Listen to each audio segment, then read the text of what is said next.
Então vamos começar com a primeira parte, que é a apresentação do Thiago sobre o trabalho dele. Thiago, agora sim. Bom dia, meu nome é Thiago. Vou falar um pouco sobre o meu trabalho de mestrado hoje.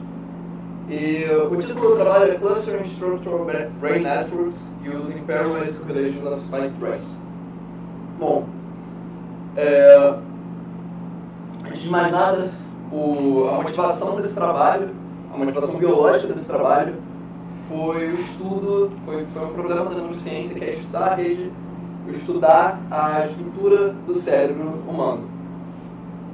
Para estudar o cérebro, a gente pode modelar ele como uma rede, porque a gente tem neurônios e sinapses, então a gente tem uma conexão entre os neurônios, então os neurônios seriam vértices, sinapses seriam arestas, e as regiões do cérebro poderiam ser vistas como comunidades dentro dessas redes. O problema é que quando a gente está estudando o cérebro de um organismo vivo, normalmente a gente não consegue observar as conexões, a gente não observa de fato a estrutura do cérebro. A gente só consegue observar alguma, por exemplo, fluxo sanguíneo ou ativações dos neurônios, mas a gente não consegue observar de fato a estrutura. Então como que a gente poderia estudar essa rede? E a ideia, uma das ideias, é utilizando os potenciais de ação dos neurônios durante um período de tempo de uma atividade cerebral. Então, a gente consegue medir, usar alguns algoritmos para separar esses potenciais para cada neurônio, para tirar os ruídos, e no final a gente tem uma sequência de ativações para cada neurônio que a gente vai chamar de spike trains. Então, spike trains, aqui embaixo tem uma figura, nada mais é do que uma sequência de ativações. Cada barrinha dessa seria um spike. Então, a gente tem aqui dois neurônios, por exemplo, o neurônio 1 que ativou aqui duas vezes inicialmente, depois o neurônio 2 ativou uma vez, e a gente tem uma sequência de ativações ao longo do tempo. E aí duas ideias que a gente tem é que primeiro os neurônios podem influenciar no disparo uns dos outros, então neurônios conectados influenciam nos disparos, e as sinapses, as conexões, elas podem ser excitatórias ou inibitórias, então eu posso influenciar um novo disparo ou posso inibir o disparo dos meus vizinhos. E o nosso objetivo é considerar, primeiramente, uma rede estrutural do cérebro com duas comunidades e considerar um modelo de atividade neuronal em cima desse modelo de rede. Dado isso, a gente tem um modelo gerando spike trains, como que a gente consegue recuperar comunidades a partir da observação dos spike trains sem observar a estrutura da rede. Bom, então alguns conceitos interessantes aqui. Primeiro, sobre comunidades. As comunidades em uma rede nada mais são do que um grupo de vértices que estão muito conectados. Então, vértices bastante interconectados, eles formam estruturas de comunidade dentro da rede. E a detecção de comunidade nada mais é do que você conseguir identificar dentro de uma rede a qual comunidade cada vértice pertence. Existem alguns algoritmos que fazem a detecção de comunidades, como Lobang, Riemann Newman, Carnegie Lin, só que todos eles precisam observar a estrutura da rede, eles precisam observar as conexões. Stochastic Block Model é um modelo de redes, é um modelo de grafos aleatórios, então aqui eu vou estar falando de grafos e redes, falando da mesma coisa. E o modelo de redes, o modelo de grafos aleatórios, nada mais é do que uma distribuição de probabilidade sobre todos os grafos dentro de um espaço amostral. Então tem um espaço amostral para todos os grafos e alguns têm uma maior probabilidade de ser amostrado. O Stochastic Block Model ele vai dar maior probabilidade para a amostragem de redes com comunidades, e se a gente considerar a forma mais simples possível dele, eu vou ter duas comunidades e eu tenho dois parâmetros, que é o parâmetro P, de probabilidade de conexão dentro de uma comunidade, para cada par de vértices, e Q, que é a probabilidade de conexão entre vértices de comunidades distintas. Então aqui duas redes criadas pelo SPM. Na primeira rede a gente tem P igual a Q, e na segunda P igual a 4 vezes Q. Então, qual seria mais fácil de detectar a comunidade observando a estrutura? A gente vê que na primeira, se você só observar a estrutura, você não consegue detectar a comunidade, porque de fato não tem nenhuma estrutura de comunidade aqui. Todos os vértices são, na média, eles são igualmente interconectados. E na segunda a gente vê que tem claramente uma estrutura de comunidades separando os vértices azuis dos vértices vermelhos. Então, observando as arestas dos vértices, a gente conseguiria identificar as comunidades, e existe um teorema que diz que a recuperação exata é possível quando P e Q estão distantes o suficiente. E a recuperação exata nada mais é do que eu conseguir recuperar as comunidades com uma alta probabilidade conforme a minha rede vai crescendo. Bom, mas e quando a gente não consegue observar a rede? O que a gente pode fazer? Uma das ideias utilizadas nesse problema é você observar a correlação entre os spike trains. E a gente parte da premissa que spike trains da mesma comunidade devem ter uma correlação maior do que spike trains intercomunidade. E a partir disso, a gente pode usar um algoritmo de clustering, que é o clustering nada mais é do que um agrupamento de dados baseado em alguma característica semelhante, e no nosso caso, a característica semelhante entre as sequências de spike trains, entre os neurônios, seriam alguma medida de similaridade entre os spike trains, ou seja, alguma medida que vem em cima da correlação dos spike trains. A gente utilizou um algoritmo de spectral clustering, que ele necessariamente vai receber um número de comunidades como input, e ele recebe como input para fazer a clusterização, ele recebe uma matriz de similaridades. Então, exatamente o que a gente está construindo é o input para fazer a clusterização de spectral clustering. Bom, então a gente considerou o seguinte modelo de rede, que é uma variação do Stochastic Plot Model, em que as arestas são direcionadas e elas têm pesos. Os pesos eles podem ser positivos se uma aresta for excitatória, representando uma sinapse excitatória, ou negativos para inibitórias. E as conexões, os pesos, eles são maiores, são mais fortes dentro da comunidade do que fora. E para o nosso estudo a gente usou duas comunidades. Então, os parâmetros que a gente vai ter vão ser, primeiro, N, que é o número de neurônios na rede, alfa 1, que é a fração de neurônios na comunidade 1, então obviamente a gente tem o alfa 2, e alfa 1 mais alfa 2 vai ter que ser igual a 1. P e Q, que são as probabilidades de aresta dentro e fora das comunidades, beta, que é a probabilidade de uma aresta ser excitatória, e esses dois parâmetros que a gente vai chamar de min e mi-out, que são os pesos das arestas dentro das comunidades e fora das comunidades. Todos os parâmetros vão induzir duas variáveis aleatórias, que a primeira é a θ, que é a matriz de adjacências do grafo.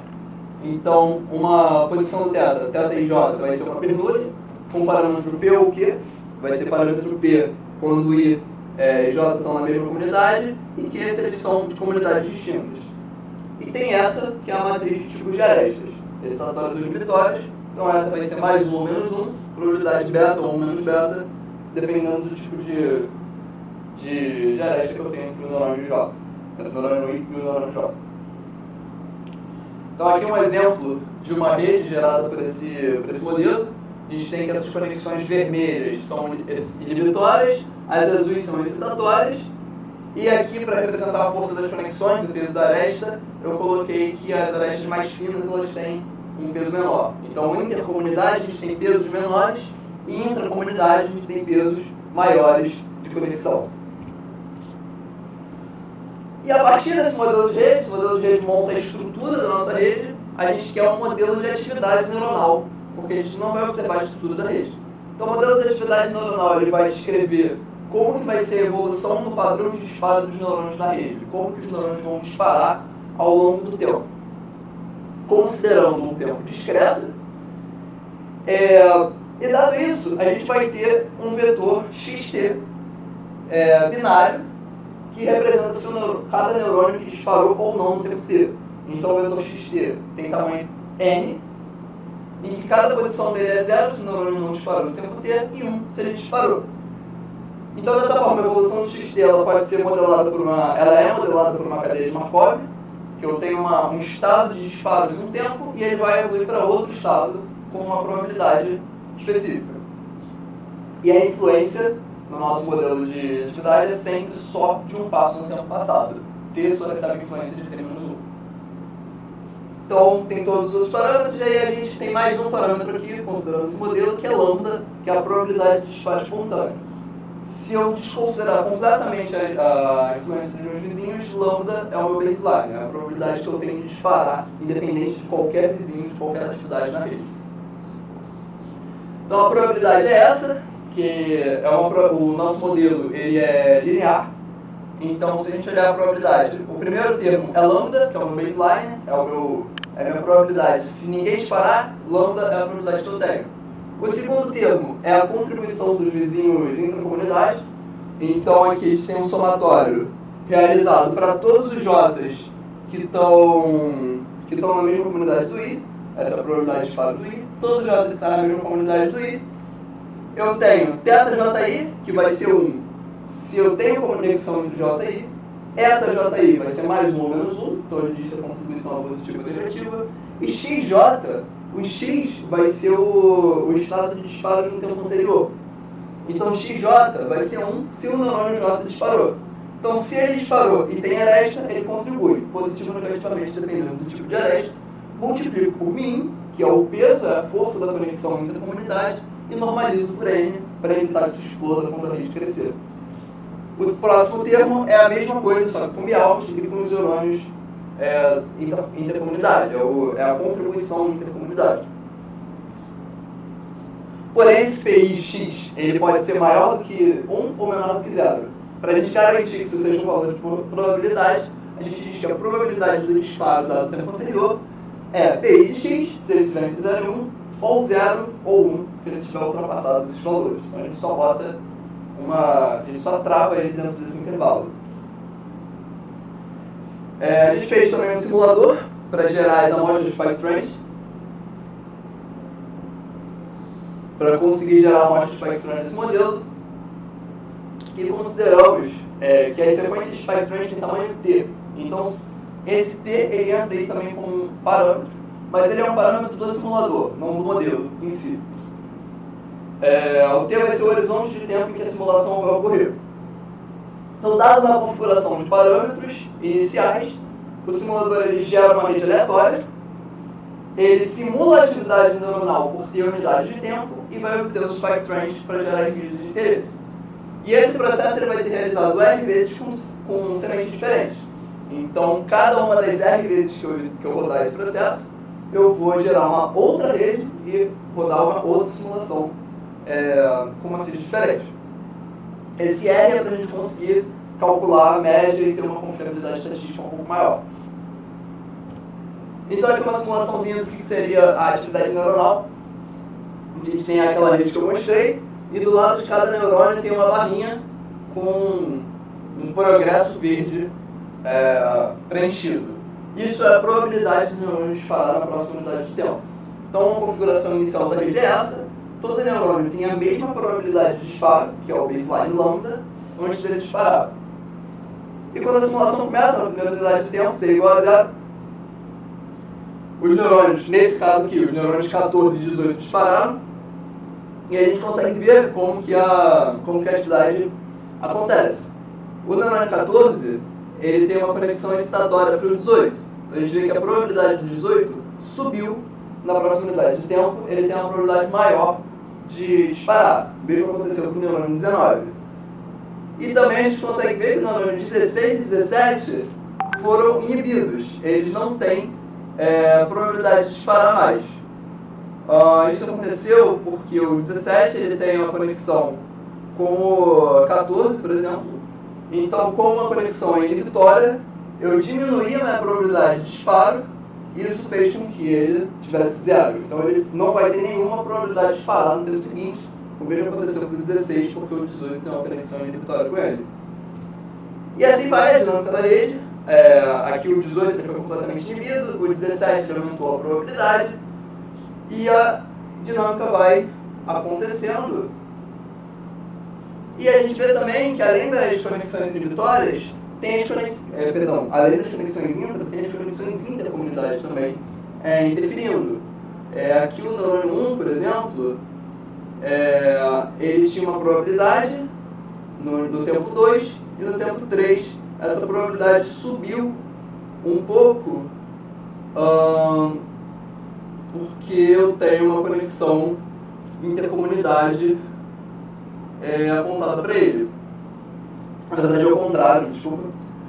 Aqui eu não tenho nenhuma conexão, então ele está só com baseline. E aqui, no tempo anterior, o 17 está ativo, mas ele tem uma conexão intercomunidade inibitória com 1. Então ele diminui o 1, mas ele diminui muito menos do que as conexões intracomunidades. Enfim, e a dinâmica evolui ao longo do tempo. E depois de uma quantidade de tempo grande o suficiente, a gente tem essa sequência de spike trains. A gente tem uma sequência, uma lista binária para cada um desses neurônios que mostra para cada unidade de tempo se ele disparou ou não. A partir disso a gente propôs um framework para detecção de comunidades, que a ideia desse framework é basicamente calcular a correlação para a par dos spike trains e criar uma matriz de similaridade em cima dessa correlação. Então eu calculei uma matriz de correlações, calculei uma matriz de similaridades e eu uso essa matriz de similaridades como input para o spectral clustering para fazer um agrupamento dos neurônios em comunidades. A correlação de Pearson para par é a correlação padrão, é a fórmula padrão da correlação de Pearson, só que a gente colocou uma possibilidade de adicionar um lag. Então, para cada par de neurônios, eu calculo a correlação. E o que é esse lag que eu posso adicionar? É um deslocamento de uma das sequências de spike trains. Então, se eu calculo a correlação de I para J com lag, eu pego a minha sequência de J, desloco ela uma unidade para a direita e faço a correlação de I com J. Então, na correlação, eu faria, para cada tempo t, eu calcularia de I de t com J de t, e quando eu tenho deslocamento, eu calculo I de t com J de t mais 1. E as intuições são, a intuição do lag zero, que os neurônios que tenham vizinhos de entrada em comum devem disparar juntos, ou serem inibidos juntos, né? Então eu tenho um vizinho em comum de entrada, quando ele dispara, se ele tem duas conexões excitatórias, as duas conexões excitatórias vão excitar os dois neurônios ao mesmo tempo na próxima unidade de tempo, ou inibir os dois neurônios. E a intuição do lag 1 é que os neurônios vizinhos devem disparar um após o outro, ou um ser inibido depois do outro. Então é justamente para pegar os vizinhos, para pegar as conexões diretamente. Se eu disparo, o meu vizinho vai disparar ou vai ser inibido no próximo tempo. E aqui, essa fórmula, né, a gente considera só o tempo anterior. Então ele pega justamente a probabilidade de disparo no próximo tempo. Para construir a matriz de similaridade, a gente usou algumas ideias. A primeira foi que as correlações negativas elas são indicativos de similaridade tanto quanto as positivas, porque conexões inibitórias também são um indicativo de que os vértices estão na mesma comunidade. Então a gente tira o módulo, para pegar tanto positivo quanto negativo, a gente tira o módulo das correlações, sendo Rho a matriz de correlação. A matriz deve ser simétrica e o I está na comunidade J só se o J estiver na comunidade I. Então eu tenho essa relação comutativa de estar na mesma comunidade.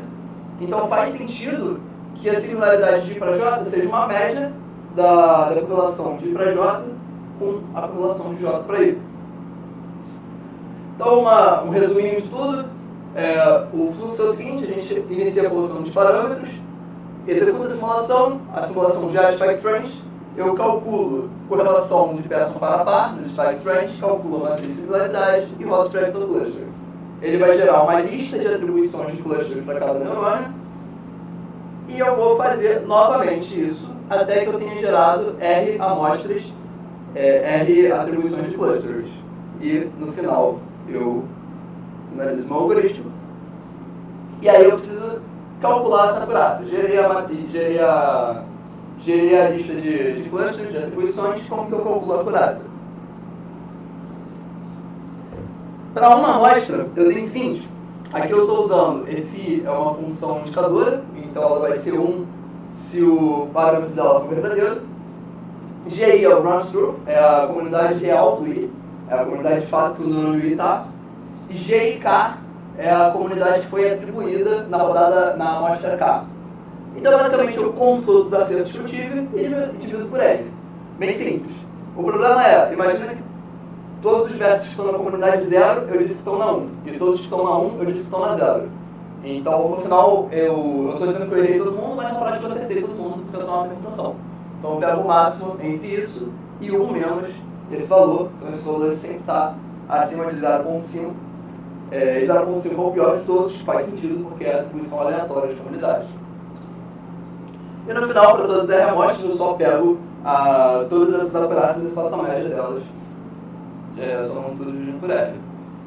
Bom, um pouco sobre os resultados que a gente teve. Isso aqui é um mapa de calor das correlações dos neurônios, dividido pela metade dos neurônios estão numa comunidade, metade estão na outra, para lag zero. Então uma coisa que a gente percebe, isso é a intuição visual desse trabalho, é que fixei todos os parâmetros e aumentei min, eu percebo que a estrutura de comunidades ela vai ficando mais visível, fica aparentemente mais fácil de detectar, fica aparentemente possível de detectar as comunidades. Essa matriz ela é simétrica, porque eu estou para lag zero, a similaridade de para J é a mesma de J para I. E o range de valores dela, de cores, está dentro do intervalo dos valores das correlações. Né? Então, eu estico esse range se as correlações forem muito pequenas. Para lag 1, a primeira coisa interessante de ver é isso aqui, mesmos parâmetros que a gente vai utilizar, só que, olha, min 1 e min 3. E t igual a 10 a sétima. No lag 1, com min igual a 2, eu já tenho, e t igual a 10 a sexta, eu já tenho uma visibilidade muito maior das comunidades. Então, a matriz, a correlação lag 1, ela parece ser muito mais informativa do que a correlação lag 0. E conforme o t aumenta, essas correlações lag 1, elas vão visualmente se assemelhando à matriz de adjacência. O que faz bastante sentido, porque a correlação vai ser justamente a correlação lag 1 ela vai pegar justamente as conexões.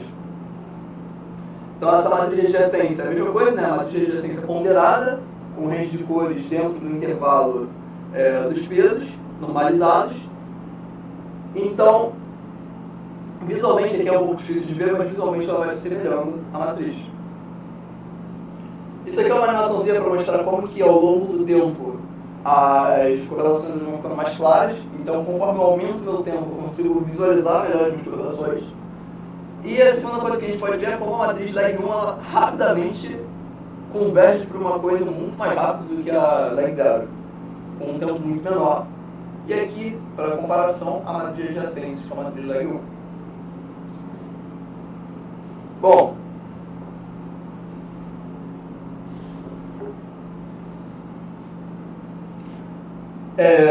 aqui é um gráfico para verificar a acurácia conforme o min cresce. Então, se eu fixo todos os meus parâmetros, como que a minha acurácia de detecção vai ser modificada conforme o min cresce. Essa acurácia, lembrando, é uma média de acurácia de 10 amostras. Então, eu fixei min, fixei todos os parâmetros, rodei e calculei a acurácia. Então a gente percebe que quando eu vou aumentando o min, eu vou tendo uma acurácia maior, o que é um valor bem esperado. Só que o que é interessante disso é que, primeiro, a gente consegue ver que tem uma transição de fases aqui para cada uma dessas curvas. Para todas as curvas, eu tenho um período de não detecção, em que está perto de 0,5, eu não detecto nada, e ela rapidamente cresce, ela rapidamente sobe, e a partir de um ponto eu tenho um período de detecção. Então, dali para frente, eu estou detectando com 100% de acurácia todas as minhas comunidades. E dentro desse intervalo em que ela está subindo, a gente vê que o desvio padrão é muito maior. Alguns pontos que dão para ver aqui em lag 0 é que a detecção fica mais difícil quanto maior for a rede, e ela fica mais fácil quanto maior for o meu horizonte de tempo. Então a pior curva é essa roxa, com um tempo menor, e as curvas de n igual a 150 são curvas em que eu obtenho uma acurácia maior com um valor de min menor. E uma coisa interessante é que para lag 0, a princípio parece que P igual a Q e P igual a 2Q não faz diferença. Curva azul e laranja estão juntas, e curva verde e vermelha elas estão juntas. Então P, relação de P com Q para lag 0, aqui parece não importar. Quando a gente olha o lag 1, os fenômenos são bem parecidos, só que a única coisa que acontece é que eu inverto essa ideia. Né? Aqui parece que o N não importa. Então P igual a Q e P igual a 2Q estão separados, P igual a 2Q é mais fácil de detectar, só que os valores de N estão juntos aqui. n igual a 150 na laranja, n igual a 300 na vermelha. Então aqui parece que o valor do n não está importando. Se a gente botar as duas lado a lado, o que a gente percebe é que a maior diferença, além disso, é que para leg 1 a escala está bem menor. Então a gente percebe que é bem mais fácil detectar a comunidade em leg 1 do que em leg 0. Então aqui com leg 1 no min igual a 1, eu já estou detectando praticamente todos os valores para todos os curvos possíveis, eu já estou detectando. E aqui com min igual a 1 ainda estou no 50%. Eu só começo a detectar para mim próximo de 3, em leg 0.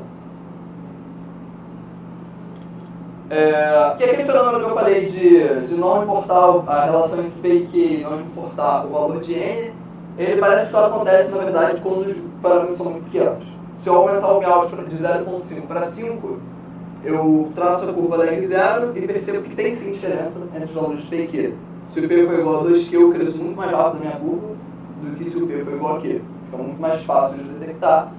E em leg 1 acontece a mesma coisa para o N. O N igual a 300 é mais difícil de detectar do que o N igual a 150. A gente comparou também comunidades de tamanho diferentes.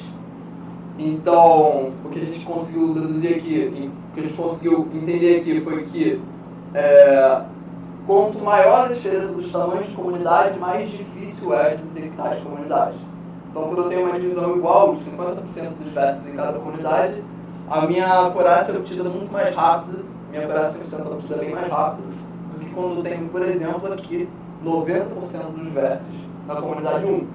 Esse é um caso muito mais difícil de detectar. Isso acontece tanto para leg 0 quanto para leg 1. A diferença é que, novamente, para leg 1, a minha escala é bem menor do que para leg 0. Outro parâmetro muito importante para detecção é o T, é o horizonte de tempo, o tamanho da sequência de spike trace. Nesse gráfico a gente botou várias curvas, cada uma com um valor de min diferente, travando o Meout em 0.5. Então a gente vê que T igual a 10 a quarta ninguém detectou, T igual a 10 a quinta eu começo a detectar para valores de min maiores, para valores de min 10 vezes maiores do que Meout. Para T igual a 10 a sexta eu já começo a detectar para min igual a 3, e em T igual a 10 a 8, eu estou detectando min igual a 1.5 com 100% de acurácia, e já estou começando a detectar o min igual a 1, min muito próximo de Meout. Então, com valores maiores de T, eu preciso de valores menores de min para detectar com a mesma acurácia as comunidades de uma rede. A evolução com beta também é interessante, porque, bom, a gente traçou algumas curvas para valores de min. Se o min for muito alto, claramente eu detecto sempre, com 100%. Mas para valores de min mais baixos, a gente vê que o beta mais próximo de 0.5 é pior para detectar em leg 0. Uma intuição para isso é, se a gente remeter lá na intuição que eu falei da detecção para leg 0, que tem a ver com o vizinho de entrada em comum, a gente percebe que os neurônios da mesma comunidade eles vão ter alguns vizinhos de entrada em comum. Para eles, se eu tenho uma rede totalmente excitatória, todos esses vizinhos de entrada eles estão excitando esses neurônios ao mesmo tempo. Uma rede totalmente inibitória está inibindo esses neurônios ao mesmo tempo. Só que uma rede mista, possivelmente essas conexões que estão incidindo entre os dois neurônios, elas são mistas. Para um é inibitório, para o outro é excitatório, e elas podem acabar se cancelando e sendo mais difícil de detectar essas correlações. Outro ponto interessante é que a curva é simétrica. Então, tanto para uma rede totalmente inibitória quanto para uma rede totalmente excitatória, eu tenho boas correlações. Eu consigo identificar, mesmo sem nenhuma conexão excitatória. E aqui no finalzinho, para um min muito alto e beta igual a 1, ele caiu a acurácia. E o motivo disso acontecer é possivelmente uma sobrecarga de atividade na rede, que eu vou falar um pouco mais para frente. Para leg 1, esse fenômeno não parece acontecer com o beta, né? Então, se o beta é igual a... Independente do valor do beta, parece ser a mesma acurácia, o que faz sentido porque essa ideia de conexão mista já não tem tanto problema em leg 1, porque eu estou identificando justamente as arestas, as conexões. Então, independente dela ser excitatória ou inibitória. O excesso de atividade que eu falei, o que pode acontecer? Pode acontecer que uma rede está ativando tantos neurônios ao mesmo tempo que eu não consigo identificar mais nenhuma estrutura de comunidades. Eu não consigo mais identificar quem tem correlação com quem, porque todo mundo está ativando junto, praticamente. Então, se eu travo o lambda em 0.5, eu percebo que beta igual a 0.75, conforme eu aumento o min, chega um ponto em que ele cai e eu não consigo mais, e ele entra num excesso de atividade que eu não consigo mais observar nenhuma conexão. Para beta igual a 1, ele cai ainda mais rápido. Para beta igual a meio, isso já não acontece, e até o horizonte que a gente testou, ele não caiu a acurácia. O problema oposto também é verdade, é falta de atividade. Se eu diminuo o meu lambda para 0.01, então eu tenho 1% de chance de ativar como baseline, eu vejo que conforme eu aumento o min, o beta igual a 1 ele rapidamente cresce, né? Uma rede totalmente excitatória, só que quanto menor o valor de beta, menos ele vai, mais difícil é para ele crescer, até o ponto do beta igual a 0, que até onde a gente testou ele não conseguiu detectar a comunidade, o que faz sentido, porque é uma rede que já praticamente não está disparando, dispara muito pouco. E aí eu quero detectar os neurônios que estão se inibindo. Só que diferença faz você inibir um neurônio se ele já não está disparando em momento algum? Então, se a rede está muito silenciosa, eu também não consigo identificar as comunidades. São esses extremos que acontecem com o lambda e beta. Isso aqui são os limiares, alguns limiares para detecção de comunidades. Basicamente, esses são os menores valores de min que a gente precisa fixar no MIAUT, qual é o menor valor de min que eu preciso para obter uma acurácia específica. Então, para essa linha sólida, eu tenho a acurácia de 95%, e a linha tracejada é a acurácia de 100%. Então, aqui a gente percebe que tem uma relação entre os dois parâmetros de crescimento. Quando eu aumento o MIAUT, eu vou aumentar o min, né? Essa relação ela parece não estourar, não crescer muito, ela está crescendo de uma forma mais ou menos linear aqui. Para lag 0, eu percebo que o tempo faz bastante diferença. Então, o tempo igual a 10 à quinta, ele está com uma curva bem acima da curva de limiar do tempo igual a 10 à sexta. E para lag 1, isso não parece acontecer. As duas curvas elas estão sempre muito juntas. O que sugere que t igual a 10 à quinta já estava dando uma boa convergência para lag 1. Isso aqui é um gráfico para P e Q. Para P e Q a gente vê que o crescimento parece ser bem linear, a gente traçou para vários valores de P e Q, e sempre para P maior do que Q.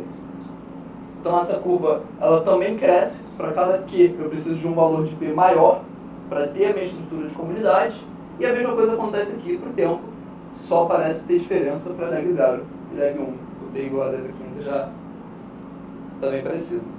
Esse gráfico é um bom resumo do trabalho, que daí a gente consegue ver um monte de resultados interessantes. Basicamente, se a gente travar o MIAUT em 7, a gente vê que no começo da curva, a gente já tem 100% de acurácia com um valor de min pequeno. Porque se o min está muito menor do que o MIAUT, eu tenho uma estrutura de comunidades. É uma ideia um pouco inversa do que eu tinha falado no começo, mas eu ainda tenho uma estrutura de comunidades. Então eu tenho vértices da comunidade A ativando e interferindo nos vértices da comunidade B. Então os vértices da comunidade B vão ser ativados juntos no mesmo instante de tempo. Então eu tenho ainda tenho uma estrutura. Conforme o min vai crescendo, vai chegando próximo de 7, eu vou ter uma rede sem muita estrutura de comunidade, não consigo detectar nada. Cresço mais um pouco o min, eu vou voltando a detectar. Só que eu chego a um ponto em que o crescimento do min faz a minha acurácia diminuir, porque eu vou começando a ter um excesso de atividade na rede. Bom, basicamente, em suma, o que a gente fez nesse trabalho foi utilizar e propor um framework para detectar comunidades a partir dos spike trains em um modelo com duas comunidades. A gente fez uma avaliação numérica da influência dos parâmetros do modelo na detecção de comunidades e na acurácia obtida. E os resultados que a gente obteve foram que a gente consegue obter uma acurácia alta para certas configurações de parâmetros. Então isso depende bastante dos parâmetros. Dependendo da configuração eu não consigo detectar nada, mas para certas configurações, usando esse framework, a gente consegue detectar 100% das comunidades. Os parâmetros fundamentais para detecção são min e MIAUT, os pesos das conexões, P e Q, a estrutura da rede, e esse parâmetro T, que novamente é um parâmetro do simulador, mas ele é um parâmetro importante. O tamanho da sequência dos spike trains é um parâmetro fundamental para a detecção de comunidades, e a gente percebe que tem um trade-off entre os parâmetros. Então, se eu tenho uma sequência maior de spike trains, eu preciso de um valor menor de min para conseguir identificar. Se eu tenho uma conexão forte entre comunidades, eu preciso de uma conexão maior dentro da comunidade. Então, eu tenho essa relação de aumentar um parâmetro, posso diminuir o outro. Aumentar um parâmetro, tenho que aumentar o outro. Então, ele tem esse trade-off entre pares de parâmetros para detectar. E é isso. Muito obrigado. Ok. Obrigado, Thiago, pela apresentação.